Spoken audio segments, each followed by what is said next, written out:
Hello বন্ধুরা, সবাই কেমন আছো? তো আজকে আমরা আবারও জাপানের একটি খুবই জনপ্রিয় অ্যানিমে সিরিজে শুরু করতে চলেছি। তো পর্বের শুরুতেই আমরা দেখতে পাই ৩টি দানব ভাই একটি পুরো গ্রামকে নষ্ট করে ফেলেছে। আর তারা বলছিল তাদের সাথে কেই পারবে। তখনই আমরা দেখতে পাই একটি ছোট বালক সেখানে চলে আসে আর তাদেরকে বলে, তোমরা এখান থেকে চলে যাও ভালো মতোই। আর আমার উপর অ্যাটাক করার কথা তো তোমরা মনেও এনো না। তখন দানব ৩টি বলে, কিন্তু তুমি কে?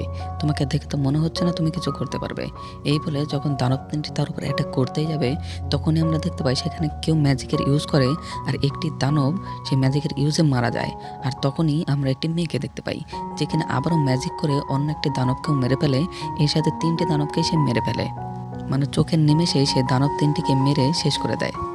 তো এখানে যে আমরা ছোট বালকটিকে দেখতে পেলাম তার নাম হচ্ছে ইসুকা আসাহি, এবং আমরা যে মেয়েটিকে দেখতে পেয়েছিলাম সেটি হচ্ছে আসাহির বড় বোন মায়া। আর আমরা যে এখান থেকে মেন স্টোরি এবং কনসেপ্ট দেখতে পাই সেটি হচ্ছে আশাই যখন রাস্তা দিয়ে যাচ্ছিল তখন একটি ছোট মেয়েকে গাড়ির হাত থেকে বাঁচায় এবং সে নিজেই অ্যাক্সিডেন্ট হয়ে যায়। আর সে অন্য জগতে চলে যায়, অর্থাৎ তার আত্মা তার বডি থেকে আলাদা হয়ে যায় এবং সে তার আত্মা থেকে দেখছিল যে মেয়েটি ঠিক রয়েছে। তখন সে বলে, আমি হয়তো মারা গিয়েছি, কিন্তু যেহেতু মেয়েটি ঠিক রয়েছে তাহলে হয়তো সমস্ত কিছু ভালোই হয়েছে। আর এরপরেই সে তার বড় বোনকে এক পলকের জন্য হলেও মনে করে। তখনই আমরা দেখতে পাই সে যেখান থেকে দেখছিল সেখানে হঠাৎ করে লাইটনিং চালু হয়ে যায় আর আশাহির আত্মা সেই দিকেই যেতে আরম্ভ করে। আশাই নিজেকে থামাতে পারছিল না। আর আমরা দেখতে পাই সে সেই লাইটনিংয়ের মধ্যে দিয়ে হঠাৎ করে একটি অন্য জগতের মধ্যে প্রবেশ করে। সেখানে প্রবেশ করে সে লক্ষ্য করে আকাশ দিয়ে কোনো মনস্টার ঘুরে বেড়াচ্ছিল এবং সেখানে আজব আজব জিনিসই সে লক্ষ্য করতে পারে। আর সে বুঝতে পারে আসলে সে অন্য জগতে চলে এসেছে, যার জন্য সে বেশি রিঅ্যাক্ট করে না, কারণ সে ছোটোবেলা থেকে গেম খেলতো এবং এই সমস্ত ব্যাপারে সে আগের থেকেই অনেক কিছুই জানতো। আশাই তখন বেশ বুদ্ধির সাথে কী করে, সেই পুরো সিটিটিকে এক্সপ্লোর করার জন্য বেরিয়ে যায়, সেখানকার কালচার, ল্যাঙ্গুয়েজ, এই সমস্ত বিষয় জানার জন্য। আর সে যখন সেই সিটিতে ভ্রমণই করে তখন সে আসলে বুঝতে পারে তার গেমের যেহেতু এক্সপিরিয়েন্স ছিল সেজন্য সে বুঝতে পারে যে সে কী করছে। আর সে অনেক এক্সাইটেডও ছিল, যার জন্য সে অনেক খুশিও ছিল। এই জন্য সে চিল্লেও পড়ে আর বলে, আমার পুনর্জন্ম হয়েছে, আমি এখন এখানে বেশ এনজয় করতে পারবো। আর পর মুহূর্তেই তার খেয়াল হয় এখানকার লোকালরা তাকে অন্য নজরেই দেখছে। সেই জন্য সে বলে, আমি অন্য জগতে চলে আসলো, আমাকে এখানকার লোকালদের মতোই বিহেভ করতে হবে। আর তখন সে বলে, সবার আগে আমি ফটো তুলে আপলোড করি। সে যখন মোবাইল বের করে ফটো তোলে তখনই সে দেখতে পায় সেখানে তো সিগন্যালই নেই। সিগন্যাল কী করে থাকবে? সে তো অন্য জগতে চলে গিয়েছিল, কত সেঞ্চুরি আগে সে চলে গিয়েছিল সে নিজেও জানে না। আর এরপরে সে ভাব এখন সে কী করবে। এখন সে এমন একটি দুনিয়াতে চলে গিয়েছে যেখানে নেটওয়ার্কও নেই, তার কাছে কোনো টাকাও নেই, তার কোনো এক্সপিরিয়েন্সও নেই। কিন্তু তার যেহেতু গেম খেলার এক্সপিরিয়েন্স ছিল এরকম অ্যাডভেঞ্চারাস গেম, সেই জন্য সে জানতো এখন তার কী করা উচিত। আর সে একটি শপে চলে যায়, শপে গিয়ে সে তার মোবাইল ফোনটি বিক্রি করার সিদ্ধান্ত নেয়। সেই শপকিপারটি বলে, এরকম জিনিস আগে কোনো দিন দেখেনি, কিন্তু এটি যেহেতু অনেকটা ইউনিক সেই জন্য সে সেটি কিনে নেয়। আর তার পরিবর্তে আশাইকে সে বেশ টাকা দেয়। আর এরপরে আশাই কী করে, সেইখান থেকে টাকা দিয়ে সে নিজের জন্য একটি তরোয়াল কিনে এবং সেখানকার লোকালদের মতো সে একটি ড্রেসও নিয়ে নেয়। আর সে বলে তার স্পিডের সাথে এই তরোয়াল এবং সামনে থেকে ফাইটই তার জন্য বেস্ট হবে। আর এরপর সে চলে যায় সেখানকার একটি গিল্ডে নতুন জয়েন হওয়ার জন্য। সেখানকার যে গিল্ড কোয়েস্ট ম্যানেজার ছিল সে একটি মেয়ে ছিল। তো সে প্রথমে আশাইকে দেখে জিজ্ঞাসা করে, তুমি কি নতুন? আশাই বলে, হ্যাঁ, সে নতুন, এই গিল্ডে জয়েন হতে চায়। তখন সে মেয়েটি তাকে একটি ফর্ম দেয়, রেজিস্ট্রেশন ফর্ম, যেটি কিনা তাকে ফিল করতে হতো। সেখানে আশাই তার নাম দিয়ে যখন ফিল করে তখন মেয়েটি বলে, তুমি যেহেতু নতুন তাহলে তোমার প্রথম কোয়েস্ট আমিই দেবো এবং আমি তোমাকে সাহায্যও করব। আর আমরা দেখতে পাই আশাইকে সে ফার্স্ট কোয়েস্ট দিয়ে দেয়, যেটি কিনা তাকে কমপ্লিট করতে হতো। আশাই যখন সেখানে যায় তখন আমরা দেখতে পাই একটি বড় মনস্টারের সামনে তাকে ছেড়ে দেওয়া হয়েছে প্রথমবারেই। আশাই তার সাথে পেরে ওঠার চেষ্টা করছিল, সে ভাবছিল এটি হয়তো নর্মাল লেভেলের কোনো গেমের মতো হবে, কিন্তু সে যখন তার সাথে লড়াই করতেই নেয় তখন দেখতে পাই সেই মনস্টারটি সত্যি ভয়ানক ছিল। সে তার মুখ দিয়ে আগুনের ধোঁয়াও ছাড়ছিল আর তার উপর বারবার অ্যাটাকও করছিল। সে চেয়েও তার থেকে বাঁচতে পারছিল না। এরকমই যখন সে পালাচ্ছিল তখন হঠাৎ করে তার সামনে একটি মনিটরের মতো চলে আসে। যখন সে সেটিতে লক্ষ্য করে তখন দেখতে পায় তার কাছে একটি চিট স্কিল রয়েছে, যেটি ছিল কিনা স্টোন থ্রো স্কিল, মানে পাথর সে ছুঁড়তে পারতো। কিন্তু সেটি যখন সে ইউজ করে তখন দেখতে পায় তার স্কিল তেমন পাওয়ারফুল নয় আর সেই মনস্টারটির উপর কিছুই হচ্ছে না। সে পুরোপুরি নিজের আশা ভরসা ছেড়ে দেয় আর সে ভাবে এখন যদি তার বড় বোন মায়া হতো তাহলে হয়তো তাকে এখান থেকে বাঁচিয়ে নিত যে কোনোভাবেই। আর সে বসে পড়ে জোরে মায়া বলে চিল্লায়। আর আমরা দেখতে পাই হঠাৎ করেই তখন তার বোনের সেখানে উদ্ভব হয় কীভাবে যেন। আর এরপরই মনস্টারটি মায়ের ওপরে অ্যাটাক করে, কিন্তু মায়ের এতে কিছুই হয় না। আর সে মনস্টারটিকে এরপরে এক মুক্কাতে মেরে ফেলে আর বলে এটি তো আমার জন্য বাঁ হাতের খেল ছিল। তখনই আমরা দেখতে পাই আশাই সে মনে মনে ভাবছিল এখানে তার বড় বোন কী করে চলে আসলো, এটি কি সত্যিই তার বড় বোন? আর তখনই আমরা দেখতে পাই মায়া কী করে আশাইকে জড়িয়ে ধরে আর সে তার ওপরে শুয়ে পড়ে আর বলে তোমার এই কিউট কিউট ফেস, তোমার এরকম চুল আর তোমার এরকম সেন্ট, আমি শিওর তুমিই আমার ভাই। আর সে তাকে কিউট বলতে থাকে আর তার সাথে মানে অফসেট হয়ে যায় যেমন তেমনই সে আচরণ করতে থাকে।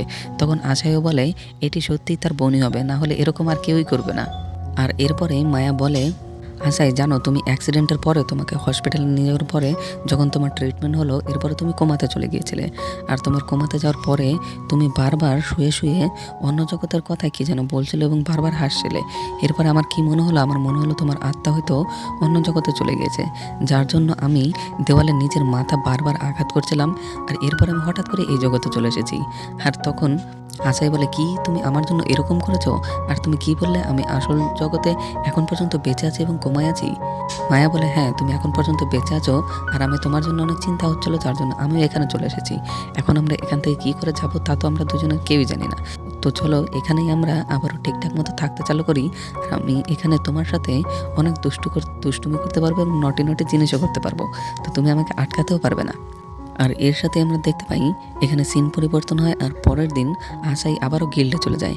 গিল্ডে যাওয়ার পরে সেখানে যে কোয়েস্ট ম্যানেজার ছিল সেই মেয়েটি আশাইকে বলে তার র্যাঙ্ক আগেকার থেকে অনেকটাই বেড়ে গিয়েছে এবং সে হাই র্যাঙ্কে পৌঁছে গেছে, যার জন্য তাকে একটি ব্যাচও দেয় আর বলে আশাই তুমি এই ব্যাচটি এখন থেকে ফেলবে না, ঠিক আছে, এবং এটি তুমি বিক্রিও করতে পারবে না, এটি তোমার পরিচয় জানানোর জন্য শুধুমাত্র কাজে দেবে।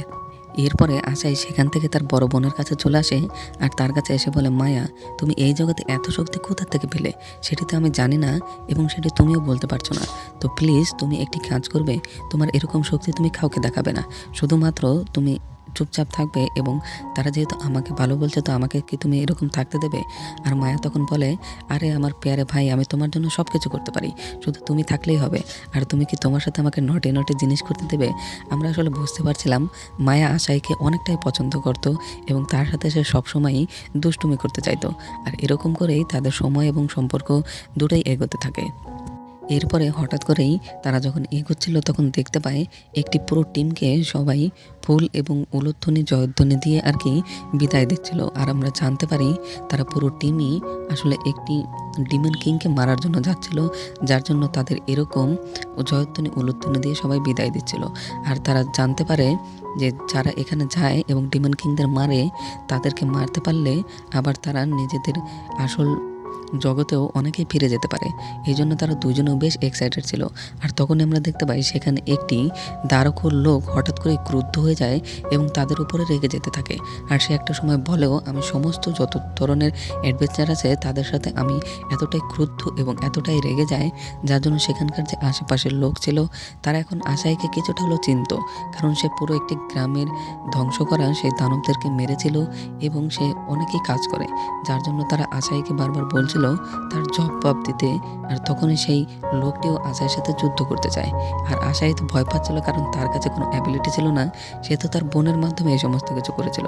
তখন সে মায়ের সাথে একটি ডিল করে এবং সে সামনে গিয়ে জাদু করার মতো করে এবং পেছন থেকে মায়া আসলে জাদুটা করে, যার জন্য সেই লোকটির সামনে একটি জাদুর ইউজ হয় এবং লোকটি ভয়ে সেখান থেকে পালিয়ে যায়। আর এরপর আমরা দেখতে পাই সেখানকার পুরো লোকই আশাইকে আবারও তাদের ভগবান মনে করে এবং তাকে আবারও অনেক সম্মান জানায় এবং অনেক প্রশংসা করে। এরপরে তারা দুইজনে সেখান থেকে ফিরে আসে। আর ফিরে আসার পরেই মায়া এবার তাকে বলতে শুরু করে আশাই তুমি আমাকে কথা দিয়েছিলে আমি যদি সেখানে তোমাকে হেল্প করি তাহলে তুমি আমাকে তোমার সাথে নটে নটে কিছু করতে দেবে। আর সে তার উপরে ঝাপটে পড়ার মতো আসলে সিচুয়েশনের তৈরি করে ফেলে। আর এরপরেই আমরা একটি লেডি দানবকে দেখতে পাই যে কিনা অনেকগুলি লাশের ঢেরের উপর বসেছিল এবং সেখান থেকে সে বলছিল এই সমস্ত ছোটোখাটো শক্তির সাথে লড়াই করে আর ভালো লাগছে না, আমার নিজের শক্তি আমি হারাতে বসেছি। আমি কিছুদিন আগে যে একটি শক্তির অনুভব করেছিলাম সেটির সাথে যে কবে আমার মুখোমুখি হবে তাহলে আমি আমার নিজের শক্তির সাথে তার দুই হাত হবে, তাহলে কিছুটা হয়তো আবার আমার ভালো লাগবে। আর আমরা তো জানি সেই শক্তি আসলে কার ছিল, সেই শক্তিটি ছিল মায়ার, যার শক্তির অনুভব এখানে এই দানবটিরও হয়েছিল।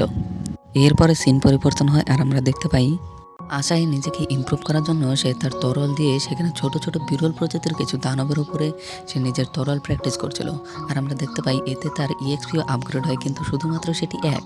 আর এরপরে আমরা মায়াকেও দেখতে পাই যে কিনা আশার বড় বোন, সেও নিজেকে ইমপ্রুভ করার জন্য নতুন জাদুর অ্যাবিলিটি ইউজ করে। আর আমরা দেখতে পাই অনেকগুলি সেই ছোট বিরল প্রজাতির দানবকে একসাথে মেরে ফেলে, আর তার ইএক্সপি অনেকটাই বেড়ে যায়। এরপরে মায়া কী করে আশায়ের কাছে আসে আর বলে, তুমি অনেক ভালো কাজ করেছো এবং তুমি অনেকটা ইমপ্রুভও করেছো, যার জন্য সে তাকে একটি ঝাপ্পে দেয় আর বলে এটি তোমার পুরস্কার। এরপরে সিন পরিবর্তন হয় আর আমরা সেই লেডি মনস্টারটিকে দেখতে পাই, যার সামনে কিনা সেই গ্রুপটি ছিল যারা কিনা ডিমন কিংকে মারার জন্য গিয়েছিল। তারা গিয়ে তার সাথে সম্মুখীন হয়েছিল, সেখানে সেই ডিমনটি তাদেরকে মেরে ফেলেছে। আর সর্বশেষে সেখানকার যে লিডার ছিল সে বেঁচে থাকে, আর সে তাকেও একটা সময় মেরে ফেলে। আর আমরা দেখতে পাই সে শুধুমাত্র একটি মাত্র হিট করে আর সেও ঘায়েল হয়ে যায়। তখন সেই লেডি ডিমনটি বলে, এমন কেউ তো আসুক যে কিনা আমার এক হিটে না মারা যায়, আমি এক হিটে মারতে মারতে নিজেও বোর হয়ে গিয়েছি। কবে যে আমি এরকম কাউকে পাবো যার সাথে আমার একটু ভালো মতো ফাইট হবে, আমার শরীর একটু ফুটবে, তাতে আমি কিছুটা হলেও খুশি হব। এরপরে সিন পরিবর্তন হয় আর তখন আমরা আবার আশাই এবং মায়াকে দেখতে পাই। তারা হেঁটে যাচ্ছিলই, তখন মায়ান কিছুটা সর্দি অনুভব করে। আর যখন আশাই সেটি বুঝতে পারে তখন সে নিজের কোট খুলে মায়াকে দেয়। আর মায়া বলে, আশাই তুমি কত কিউট, কিন্তু তুমি এটি চাইলে তুমি নিজেও করতে পারো, তোমার শরীরের গরমিও তো আমাকে গরম করতে পারে। এই বলে তাকে আবারও সে ঝাপটে ধরে। এরপর আমরা পরের দিন সকালের সিন দেখতে পাই, যেখানে আশাই সকাল সকাল বেরিয়ে পড়েছে। আর সে বলছে, আমি সবসময় মায়ের উপরে ডিপেন্ড হলে হবে না, আমার নিজে থেকেও কিছু করতে হবে। এই বলে সে গিল্ডে চলে যায়। আর আমরা অপরদিকে মায়াকে দেখতে পাই, সেও সকাল সকাল ঘুমের থেকে উঠে এবং বলে, যাক এখানে সে ভালো হয়েছে, এখানে আমি আশাইয়ের সাথে সকাল থেকে রাত পর্যন্ত থাকতে তো পারবো। আর এরপরে সে অনুভব করে আশাইকে মনে হয় সে রুমে নেই। আর সে যখন রুমে যায় তখন সত্যি দেখতে পায় আশাই রুমে নেই, কিন্তু সে একটি লেটার রেখে গিয়েছে যেখানে লেখা ছিল, আমি কিছুক্ষণের মধ্যে ফিরে আসবো, তুমি রুমেই থেকো। আর তখন সে আশাইয়ের বেড দেখতে পায় এখন পর্যন্ত উত্তপ্ত রয়েছে। আর সে এক্সাইটেড হয়ে সেখানে শুয়ে পড়ে আর বলে, এখানে আশাইয়ের সেন্ট এখন পর্যন্ত আসছে, তো আমি এখানে কিছুক্ষণ হলেও থাকতে চাই। আর অপরদিকে আমরা দেখতে পাই আশাই গিল্ডে চলে গিয়েছে, সেখানে গিয়ে সে কোয়েস্ট ম্যানেজারের কাছে গিয়ে নতুন কোয়েস্ট চায়। তখন সেই ম্যানেজারটি অর্থাৎ সেই লেডিটি বলে, তোমার র্যাঙ্কের হিসাবে কি কোনো কাজ দেবো তোমাকে, কিন্তু সে দুটি কাজ দেখায়, যে দুটি কিনা অনেক হার্ড লেভেলের ছিল, যার জন্য আশা বলে, কি এত হার্ড কাজ, এটি তো আমি কিছুতেই করতে পারবো না যদি মায়ের সাথে না থাকে। আর সে বলে, আমি যেহেতু একা করতে চাই, তো আমাকে কিছু সহজ এবং শহরের পাশেই দেওয়া সম্ভব। তখন সে বলে, কিন্তু তোমার হিসাবে এটি করা অতটাও ভালো দেখাবে না।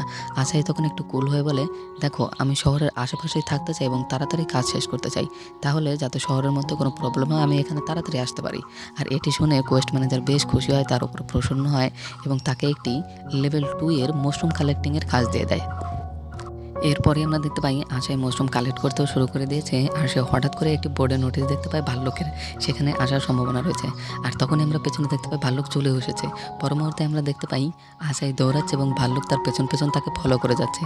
সে দৌড়াচ্ছিল, কিন্তু তার হঠাৎ করে মনে পড়ে যে তার বোন এখানে তার সাথে নেই, তার নিজেকে কিছু করতে হবে, যার জন্য সে তার অ্যাবিলিটিকে ইউজ করতে চায় এবং পাথর ছোড়ার যে তার অ্যাবিলিটি ছিল সেটিকে ইউজ করে, কিন্তু সে মাশরুম ফেঁকে দেয়। আর ভাল্লুকটি সেটি খেয়ে ফেলে। তখন তারপর যখন আবার অ্যাটাক করবে তখনই কেউ সেখানে চাদর ইউজ করে আর আশাই দূরে গিয়ে কার বুকের সাথে লেপটে যায়। আর তখন সেই বুকের নরম নরম কিছুর যখন তার অনুভব হয় তখন সে ভাবে এটি হয়তো তার বড় বোন মায়া হবে, কারণ সেখানেরই সে এরকম অনুভব করতে পারে। সেজন্য সে বলে, সত্যি আমি আমার বোনকে ছাড়া কিছুই করতে পারি না, তোমাকে অনেক ধন্যবাদ মায়া। কিন্তু তখনই সে কারো একটি গম্ভীর আওয়াজ শুনতে পায়, ও তুমি আমাকে বড় বোন ভেবেছো, কিন্তু এটি শুনে আমার ততটাও খারাপ লাগেনি। তখন যখন সে ওপর দিকে তাকায় তখন দেখতে পাই এটি মায়া নয়, এটি অন্য কেউই, তার মাথায় সিংহ রয়েছে। আর তখন সেই মেয়েটি বলে, তুমি কি আমার থেকে দূরে সরবে? আর তখন আশাই সরে যায় আর বলে, তুমি যেই হও না কেন তোমাকে অসংখ্য ধন্যবাদ। এটিকে অবশ্যই তোমরা বুঝে গেছো, এটি সেই লেডিটি, ডিমন লেডিটি, যে কিনা অনেক খতরনাক এবং সেই পুরো গ্রুপকে সে একাই মেরে ফেলেছিল শুধুমাত্র একটি হিটের মাধ্যমেই। আর এরপরে আমরা দেখতে পাই তাদের চারিদিকে ভাল্লুকগুলি ঘিরে ধরেছে। আর তখন আমরা দেখতে পাই সেই লেডি ডিমনটি কী করে, আশাইকে ওপর দিকে ছুড়ে দেয় এবং নিচে সে এক এক করে সমস্ত ভাল্লুকগুলিকে চোখের নিমিষে শেষ করে ফেলে। আর তখন আশাই আবার নিচে পড়ে আর তাকে খুলে নিয়ে নেয় আর তখন বলে, যাক তুমি এখন সেফ রয়েছো। কিন্তু তখনই আমরা দেখতে পাই সেখানে ভাল্লুকদের রাজার আগমন হয় আর সে এসেই বলে, তুমি এটি ঠিক করোনি একদমই, তুমি আমার সমস্ত ভাল্লুককে মেরে ফেলেছো, এর জন্য তোমাকে শাস্তি পেতে হবে। আর তখন আমরা দেখতে পাই ডিমনটি কোনো ধরনের রিয়াক্টই করে না, সে একদম নর্মাল ছিল। আর সে বলছিল, আমি তোমার জন্য অপেক্ষা করছিলাম আর আমি জানতাম তুমি এমন কোনো না কোনো সময় তো আসবে যখন তুমি বের হবে আর আমি তোমার সাথে এক হাত করতে পারবো। আমি আশা করছি তুমি আমাকে কিছুটা হলেও এন্টারটেইন করবে।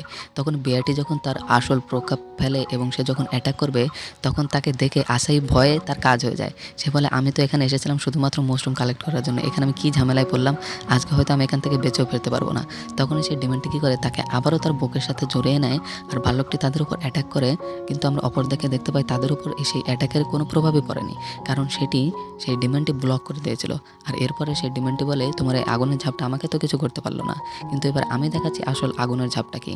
আর সে উড়ে গিয়ে ওপরে লাফ দিয়ে উঠে সে তার নিজের প্রকাপ দেখায় আর আমরা দেখতে পাই সেই ভাল্লুকটি অবস্থা খারাপ, সে শেষ হয়ে গিয়েছে। আর তখন ডিমনটা বলে, এই ভাল্লুক রাজাও আমাকে এন্টারটেন করতে পারলো না, আমাকে যে শেষে গিয়ে কে এন্টারটেন করতে পারবে, আমি তার অপেক্ষাতেই আছি।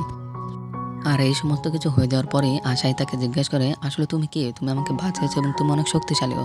তখন সে বলে, আসলে আমি হচ্ছে ডিমন কিংয়ের যে 6 জেনারেল আছে তাদের মধ্যে একজন, আর আমি এখানে এসেছিলাম কাউকে খোঁজার জন্য। আর সে তার পরিচয় দেয় যে তার নাম হচ্ছে কিলমারিয়া। আর এরপর বলে সে যাকে খোঁজার জন্য এসেছিল তার নাম হচ্ছে আসাহি। তো সে তাকেই খোঁজার জন্য এসেছে কারণ তার নামে সে অনেক কিছু শুনেছে, যে গিল্ডে আসার পর থেকে সে ধীরে ধীরে অনেক নাম কামিয়েছে এবং অনেক কাউকে সে মেরেছে। হয়তো সেই তাকে এখন কিছু সময়ের জন্য হলেও এন্টারটেন করতে পারবে। আর সে ডিমেনের মুখে তার নাম শুনে আশার অবস্থা খারাপ হয়ে যায়। সে এতটাই ভয় পায় যে সে ভাবে এখন তাকে এখান থেকে পালানোই শ্রেয়, সেখানে থাকলে অবশ্যই মারা যাবে। কিন্তু সে যখন পালাতে নেয় তখন আমরা দেখতে পাই তার ব্যাজটি সেখানে পড়ে যায়। আর কিলমারিয়া যখন সেটি পায় তখন সেখানে আশাইয়ের নামও ছিল। সে বলে, তুমি হয়তো কিছু ভুলে যাচ্ছ। আর তখন তার ব্যাজ দেখায় আর বলে, ও আসলে তুমিই তাহলে আশাই, কিন্তু তুমি এরকম কেন আচরণ করছো, তুমি কি আমাকে দেখাচ্ছ যে তুমি কিছু পারো না, তুমি নিজেকে প্রিটেন্ড করার চেষ্টা করছো। আর সে এরপরে আশাইকে ধরার চেষ্টা করে, কিন্তু আশাই ভয়ে সেখান থেকে দৌড়াতে নিচ্ছিল। এরপরে কিলমারি এসে তাকে যখন ধরতেই নেয় তখন আমরা দেখতে পাই আশাই গিয়ে আবারও কারো বুকের সাথে লেপটে যায়। কিন্তু এবার আসলে অন্য কেউ ছিল না, এবার সত্যি মায়াই ছিল তার বড় বোন। আর আমরা দেখতে পাই এরপরে কিলমারিয়া এবং মায়ের মধ্যে সামনাসামনি হয়। তখন মায়া বলে, ও আমি ভালোই বুঝতে পারছিলাম এর উপরে খতরা ছিল, যেটি আমার অনুভব হচ্ছিল এটা তোমার থেকেই। আর তুমি এরকম কীরকম অর্ধনগ্ন ড্রেস পরে এসেছো, তুমি কি এর উপর কিছু করতে চাইছিলে, বেহায়া অরাত, তুমি এর সাথে এরকম কীভাবে করতে চাইলে। আমি জানি যে আচাই অনেকটা কিউট এবং অনেক আডোরেবল, তার উপর সবসময় ঝাপটে পড়ার ইচ্ছা হয়, যেটি আমারও হয়, কিন্তু তুমি এরকম কিছু করতে পারো না। আর তার সামনে তুমি এরকম ড্রেস পরে তো কিছুতেই আসতে পারো না। তখন কিলমারিয়া বলে, তুমি আমাকে ঠাটকে বলছো, তুমি কী ধরনের ড্রেস পরে আছো আর তুমি তার সামনে এভাবে কীভাবেই থাকতে পারো। তখন সে বলে, আসলে আশার এই ড্রেস অনেক পছন্দ, সে আমাকে বলেছিল এছাড়াও তার আরও কিছু ড্রেস পছন্দ, কিন্তু এটি তার ফেভারিট, যার জন্য আমি এটি পরি, কিন্তু তুমি এটি পরতে পারবে না। এই জন্য তাদের দুজনের মাঝে আর কি আশাইকে নিয়ে ঝগড়ার মতো সৃষ্টি হয়ে যায়। আর তাদের মধ্যে হঠাৎ করে এরপরে ফাইটের সৃষ্টি হয়, যেখানে আমরা দেখতে পাই তাদের দুজনের মধ্যে ভয়ঙ্কর ফাইট হয়। সত্যি ভয়ঙ্কর ফাইট হয়, কিন্তু প্রথম অ্যাটাকে তাদের দুজনের কেউই মরে না। আর তারা বলে, ও আসলে তুমি সেই শক্তি যেটি আমি অনুভব করেছিলাম, যা দেখে ভালো লাগলো। কেউ তো আছে যে আমার একমাত্র হিটে মারা যায়নি। মায়েরও সেরকমই ভাবনা ছিল এবং কিলমারিয়ারও সেরকমই। এরপর তাদের নিজেদের মধ্যে বেশ ফাইট হয়। আর আমরা একটা সময় দেখতে পাই অবশেষে কিলমারিয়া হারার পথে হয় এবং সে মাটিতে শুয়ে থাকে। তখন কিলমারিয়া বলে, হয়তো এটিই আমার শেষ। আর মায়া যখন তার উপরে শেষ অ্যাটাকটি করবে তখন আমরা দেখতে পাই আশাই তাকে থামিয়ে দেয় আর বলে, না বোন, তুমি এরকম করতে পারো না। সে আমাকে দুইবার বাঁচিয়েছে ডিমান্ডের হাত থেকে, আর সে ডিমান্ড হলেও অনেকটাই ভালো, সে আমাকে বাঁচিয়েছে।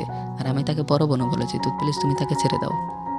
এরপর আমরা দেখতে পাই তাদের ফাইট কমপ্লিট হয়ে গেছে এবং তারা দুই ভাই বোন এরপরে নিজেদের বাড়ির থেকে রওনা দেয়। আর তারা বাড়িতে ফেরার সময় বলছিল, সত্যি কিলমারিয়া অনেক শক্তিশালী, তাই না, সে তার একটি এটাকে মারা যায়নি। তখন আশাই বলে, হ্যাঁ সে সত্যি অনেক শক্তিশালী, কারণ সে ডিমেন্ড র্যাঙ্কিংয়ের 6 জন অধিকারীর মধ্যে একজন, সে সত্যি অনেক শক্তিশালী। এরপরে তারা দুজন বাড়িতে চলে আসে, সেখানে রান্না করে তারা দুইজনে সেই মাশরুম খায় আর তারা দুইজনে সেই খাবারের উপভোগ করে। আর এরপরে আমরা দেখতে পাই মায়া স্নানে চলে যায়, কিন্তু যাওয়ার আগে সে আশাইকে বলে যায়, তুমি লুকিয়ে লুকিয়ে কিন্তু দেখবে না, চাইলে তুমি আমার সাথে স্নান করতে পারো, আমরা ছোটোবেলায় এরকম অনেক করেছি। তখন আশাই বলে, না এরকম আমরা এখন করতে পারি না, আমরা অনেক বড় হয়ে গিয়েছি। আর তাদের এরকম কনভারসেশনের সাথেই পর্বটি এখানেই শেষ হয়ে যায়। তো পর্বটির কোথাও কোনো একটু যদি ভালো লেগে থাকে চ্যানেলটি সাবস্ক্রাইব করে অবশ্যই পাশে থেকো এবং তোমরা অবশ্যই কমেন্ট করে জানিও এটির বাকি পর্বগুলি কন্টিনিউ করবো নাকি এখানেই ছেড়ে দেবো। তোমাদের সাথে খুব শীঘ্রই দেখা হচ্ছে কোনো অন্য পর্বে। ততক্ষণের জন্য সবাইকে বাই অ্যান্ড টেক কেয়ার।